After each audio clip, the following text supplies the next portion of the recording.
et bienvenue dans la 14e émission du Sport Tambourin. Aujourd'hui, nous allons voir le premier résultat du Grand Prix du département de l'Hérault, les résultats de la Coupe d'Europe des clubs à Cazoul-d'Hérault, le Grand Prix Montpellier Méditerranée Métropole, la tournée des plages 2017 et les résultats des championnats de l'Hérault.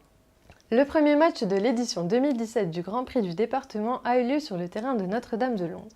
Elle a opposé la sélection Grand Pic Saint-Loup en maillot bordeaux et short vert à celle de la Vallée de l'Hérault en blanc et vert. Une pluie persistante n'a pas empêché la rencontre de se dérouler.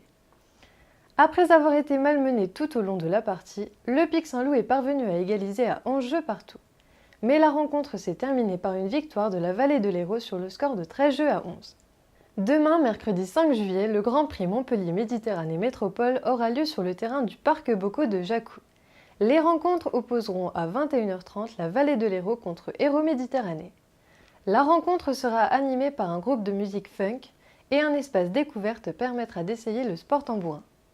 Vous pourrez recevoir votre kit supporter avant la rencontre en vous inscrivant sur le site sport-tambourin-cd34.com ou sur la page Facebook du comité Sport Tambourin Hérault. Il ne vous restera plus qu'à retirer le kit sur les terrains le jour des rencontres. La Coupe d'Europe des clubs s'est déroulée ce week-end sur le terrain de Cazoul-d'Hérault. Les clubs de Poussan et Cournon-Sec représentaient les clubs féminins français. Cazoul-d'Hérault et Vendémian représentaient les clubs masculins français. Retrouvons les résultats ensemble. Pour ces résultats de Coupe d'Europe, on peut signaler que les équipes messieurs italiennes se sont une fois de plus révélées trop fortes pour les champions français. Chez les dames, Cournon-Sec s'est débarrassé de Tiglio-Lésé en demi-finale en menant 11 jeux à 5 avant de se laisser rattraper par les italiennes. Elles se sont ouvertes les portes de la finale en l'emportant 13 à 9. En finale, elles ont longtemps bataillé pour forcer un jeu décisif à 12 partout avant de s'incliner en concédant l'ultime point à 45 partout.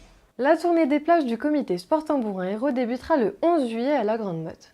La tournée met en avant le sport tambourin en proposant une version originale de cette discipline. Retrouvons la présentation de cette tournée. La tournée des plages du comité Sport Tambourin Hérault a débuté en 2009. Elle permet de faire découvrir le sport tambourin aux touristes venus visiter notre région. Elle est aussi le moyen de développer une nouvelle version du sport tambourin, le beach tambourin, pratiqué à 3 contre 3 sur un terrain de 40 mètres de long et de 14 de large. Une zone neutre partage les deux camps. Si la balle tombe dans cette zone, elle est comptée faute. Les balles peuvent être jouées après le bond, mais les bonds sont souvent aléatoires. Les animations se dérouleront de 17h à 21h. Le 11 juillet à la Grande Motte sur la plage du Couchant, le 13 juillet à Valras-Plage au poste de secours central, le 18 et 19 juillet sur la plage du Gros d'Agde, le 25 et 26 juillet à Palavas-les-Feux sur la plage rive gauche et le 27 et 28 juillet à Sète sur la plage de la Fontaine. Pour ceux qui découvrent le sport tambourin, je vous propose d'en apprendre plus sur le poste de cordier. Situés aux avant-postes de leur équipe, leurs interventions sont souvent décisives dans une rencontre accrochée.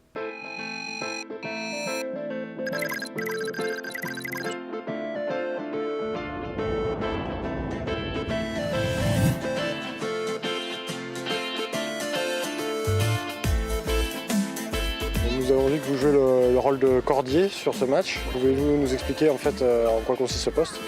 On est devant, donc faut assurer les balles quand elles arrivent, c'est-à-dire les placer pour marquer le point. Et voilà, sans forcément tirer fort, juste la placer dans la bonne direction pour que le point soit marqué. Quelles sont les principales difficultés du rôle de cordier? La balle arrive très vite souvent, et donc faut la placer, c'est ça qui c'est le plus compliqué. On voit aussi assez souvent que vous annoncez courtes, longues. À qui vous faites ces annonces en fait? C'est pour les deux fonds, c'est pour leur donner une indication sur le fait que soit la balle va arriver tendue ou elle va arriver plutôt souple. Donc ils vont avoir moins de difficultés à la renvoyer.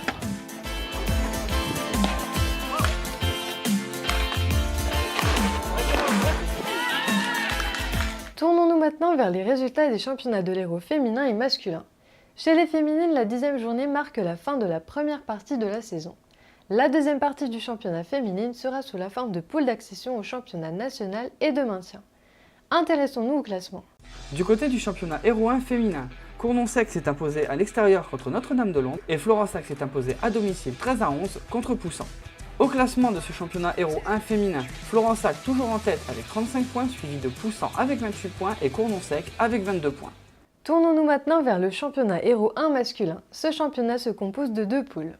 Du côté de la poule A, Pignan s'est incliné 11 à 13 contre Grabel et Vendargue s'est imposé 13 à 4 contre Saint-Georges-d'Or. Au classement de cette poule A, on retrouve Agnan avec 35 points, suivi de Metz et Vendargue à égalité avec 23 points, Musclas Dero est bonne dernière avec 13 points. Pour les résultats de la poule B, Notre-Dame s'est imposée contre Pignan 2 et Viol-le-Fort 13-3 contre Cos de la Selle. Au classement de cette poule B, on retrouve Notre-Dame de Londres avec 36 points, suivi de Pignan avec 32 points et Cos de la Selle avec 26 points. Cette émission était la dernière que je présentais. La semaine prochaine, vous retrouverez une nouvelle présentatrice. Vous pouvez revoir cette émission et les précédentes sur le site tvsud.fr.